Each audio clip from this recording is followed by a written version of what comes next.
your nail down. I'm Jason Gilbo, JGilbo11. With me is Russell Clay at Russell J Clay.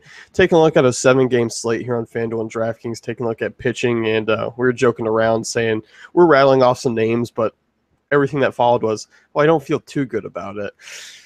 Or I don't like this, but it might end up happening. You know, one of those where you're just like, ugh, I'm not kind of like you don't want to tell anyone. Like, hopefully, no one sees your lineup tonight because you didn't want to play this guy, but you did anyway. Except that's like everyone's on the same boat. Yeah, I think we're all like gonna be a little embarrassed of the pitchers we throw in there today, at least on DK. Yeah, I think so. I mean, at least on FanDuel, you only have to choose one, so yeah, that's a bonus for sure. First game here, you got Baltimore and New York in Yankee Stadium. Michael Pineda versus Giovanni Gallardo. Yankees projected for over 5 runs. The way Gallardo struggles with lefties in that ballpark, I think it's kind of an obvious stay away. And even Pineda for me, I mean, obviously there is some strikeout upside, and he's a boomer bust type guy. I mean, I guess slate considered, you might be able to toss him out as a deep GPP play because, I mean, the Baltimore offense has kind of faltered here over the last couple of days. And it's kind of like if Davis and Wieters aren't in again, I might be a little more optimistic. But yeah, I mean, obviously 2 rough starts in a row, gave up 5 runs to the White Sox. That's not optimal and what you want to see from a guy you're throwing in there. But decently priced, should have a really good shot at a win considering Gallardo. And I mean, I think it's okay for, as you mentioned, deep tournaments, maybe even sneaking into regular tournaments, but you're certainly not comfortable with him. No, definitely not. That floor is a lot lower than desired. But I think you're just looking at the Baltimore strikeout rate, 22.5% against righties, and that's what you're kind of hoping that he can find that strikeout upside, which we have seen before this season. Right. Milwaukee and Pittsburgh, next one here, you got Jeff Locke versus Chase Anderson. And I think even for me, it's hard to get behind both these arms. I like a lot of those Brewers right-handed bats at their prices, so it's kind of just I'll fade Locke. I mean, I know Pittsburgh's offense has kind of started to drop downwards, but Chase Anderson by no means a guy who I'm really looking at. Chase had that 6-start span where he was just crushing souls. And life was good, and he was smiling. I mean, he's still smiling now, but I don't think that's on purpose. I think he's frowning on the inside because this has been a really rough stretch. Obviously, back to 4,800 on DK. So you can't do it. You can't do it. Don't do it. No, even with the park factors. I mean, Locke. We like that Brewer strikeout upside, but I don't think you can really feel good about it, good enough about it. I might do it.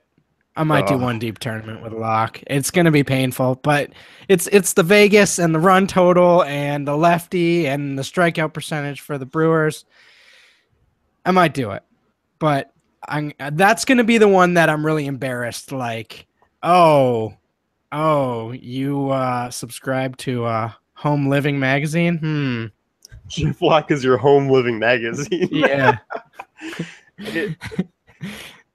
We'll check back in later tonight and see how that's going. When he gives up 5 in the first. Can't wait. Marlins and Phillies, next one here, Wei and Chen versus Jeremy Hellickson. And I mean, this one's a relatively low scoring game on both sides. Neither team really projected for anything over 4 runs. I don't know. I mean, I could obviously see using both of these guys. I mean, I think probably more so Chen, just because you look at the lefties, against Philly this year have had some success. They rank last in WOBA, 24% strikeout rate. But you also look at Chen. I mean, Chen's faced him twice, as it has been disappointing in both starts. So maybe it's a thing where the Phillies kind of have his number. But, I mean, Chen's going to be a guy on just because that slate that I'll probably take a look at more than I should. Agreed. Tournament guy, obviously a slight favorite there, but yeah, I think of the offenses in this slate, I think you can target the Phillies a little bit here. We've seen Chen with there's a little reason to be optimistic with Chen in terms of some of his starts of late, so a little upside there. So I do like that. Yeah, I do too. I think there is some strong upside. Obviously, the floor is a little bit lower, but he's one of those guys who is borderline cash for me, just because I think he does kind of pull off a win. I think, he finds it against the Phillies in the third time around and can kind of figure things out. Right. As far as Hellickson goes, I mean, Hellickson's been a guy who's kind of limited damage for the most part this season. He's been a little bit better at home. He's been decent against Miami in a couple starts. I think he's a quality start type guy, not a ton of upside, but I'm not really liking the price tag for him. That's kind of just my biggest down thing for Hellickson there. Yeah, I think both of these are in tournament play, but I do worry a little more about Hellickson just because I like the Marlins offense quite a bit more. But overall, yeah, deep tournament guy again. Yeah, definitely.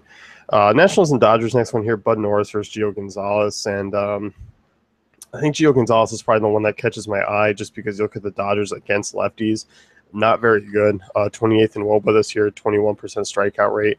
But obviously Gonzalez is a guy who is not reliable, and there are still some bats, more quality bats that if he makes a mistake, they're definitely going to make him pay. So I do think his floor is pretty low, but I do think he is a guy who can pull off a win tonight and kind of do some damage at that price tag. Agreed. Yeah. I like that price tag for him. I do think he has some pretty decent upside. I mean, if Corey Seager doesn't play, that'd be another little bonus there. So I'm not too afraid of this Dodgers lineup without Seager in it. So I'd be interested in that. Yeah, definitely. And Norris on the other side, not really a fan. I know this Nationals offense against righties is still kind of tough, but you look at Bud Norris. I mean, last two starts, 7 runs alone. He's kind of come back down to earth after those first two starts in LA. Yeah, the was a nice run. Not quite a Chase Anderson type run, but it was a run. So I mean, I can't see deploy using him at the price. He's just one of those guys off the map for me. Yeah, no, I'm with you. I kind of like Gio or Chen better for sure. Yeah. Giants and Red Sox next one here. Boston is the biggest favorite on the slate. Drew Pomeranz making his start in Fenway, debut here against a Giants team that really hasn't been that great against lefties. I mean, 16th in WOBA. They don't strike out a ton, not a lot of power numbers. Most of those bats are left-handed, guys like Crawford, Belt there. So, and even a lot of those right-handers are kind of out of the picture. So for me, I don't mind Pomeranz. I mean, obviously it's a familiar opponent for him. He's the big favorite. Obviously, you're not in love with the upside, but I think safety-wise, he probably just brings the best among the other pitchers tonight. Yeah, and I don't see any real reason to fade him. There's not really there's no one to drop down to. So especially on FanDuel, he's going to be super chalky, but at the same time with this type of slate, you just roll with it. So obviously not a perfect matchup, but like you mentioned, I think they're pretty decent chance at a win here. And I don't know that the Giants are capable of fully just taking him out of play, Like they might get a few runs here and there, but I don't see 6 runs or something crazy like that. So 1 or 2 runs maybe, and hopefully he can get a few strikeouts. And I think he's really worth that price. Yeah, I think, safety considered, that's what you're looking at is in consideration to all the other names. By far, Pomeranz has been the guy with the least blow-up potential, and that's what you're paying up for. Right. That's really the best way I can put it. I mean, on another night, Pomeranz would kind of maybe be off the radar. I'd be looking for some higher upside guys. And Yeah. I think in GPPs, I do think you can kind of fade and maybe go down to cheaper options because I do think because that lack of upside the Giants give opposing pitchers, you can kind of go elsewhere. Okay. Yeah. So I mean, GPPs, I'd imagine he's going to be really chalky in GBPs, and I guess this is a night to do that because it's going to be just based on the pitching. It's going to be pretty random. So I think maybe you're right. Sort of increase your odds of diversification there. Yeah, definitely. Padres and Cardinals next one here. Jaime Garcia versus Paul Clemens. Garcia's a guy who I know catches your eye a little bit here. Yeah. I just because it's the Padres, but and the Cardinals are big favorites, but it's not a perfect matchup by any means. No, it's not. And Garcia's been a guy who's been really up and down, and I don't know. I feel very hesitant deploying him. I think people are going to be drawn because the Padres strikeout upside, but because they're third in WOBA against lefties. I mean, they're borderline as good as the Sox have been. I mean, even bigger power numbers than the Sox against lefties. So it's, I temper my expectations for lefties against the Padres nowadays. Oh yeah. Oh, when Will Myers comes up to bat, I'm just going to be closing the game cast, but that's not going to stop me from starting Garcia. So I mean, you're after that big strikeout upside. Yeah, I think it's worth it on this type of slate. On a normal slate, we wouldn't even be really acknowledging him, but I think this is a pretty interesting matchup. Like you mentioned, Padres pretty good against lefties, so that is an issue. But at the same time, um, I think a win here, especially on FanDuel, would be huge upside for tonight. Yeah, I think so too. I mean, there is potential that Garcia goes maybe a little bit lower owned just due to people are probably going to either lean just like you or I. I mean, they're drawn to the Yeah. 24% or they see Padres, are good against lefties and they kind of stay away and maybe use some Padres. So it's going to be one or Right. the other. I'm just curious to see which one happens more. Mm-hmm. So. As far as Paul Clemens go, no, I know he's cheap, but there's no need to really go on this slate and attack a Cardinals offense that, yeah, they're a All little right. bit battered up, but let's still take it easy. R.I.P. Yeah. R.I.P. Paul. Sorry, bud. Rangers and Angels, last one here. Hector Santiago versus Martin Perez. This series has been pretty high scoring so far. This one I think could go either way. I think you could kind of maybe get like a 5-3, 5-4, 6-3 type game.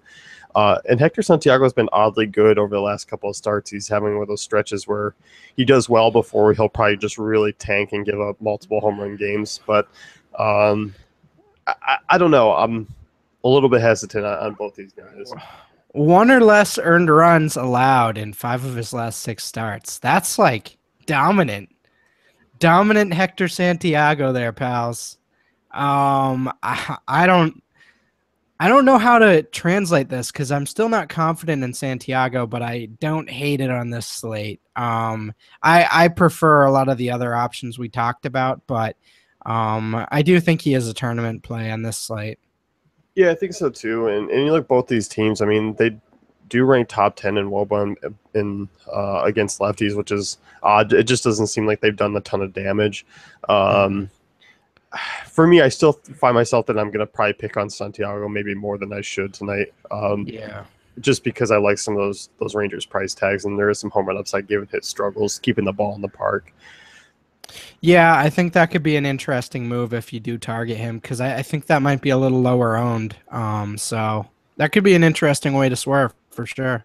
Yeah, definitely. And Martin Perez on the other side, I don't think there's really a ton of upside. I know he's super cheap, which is obviously going to probably maybe give people some looks.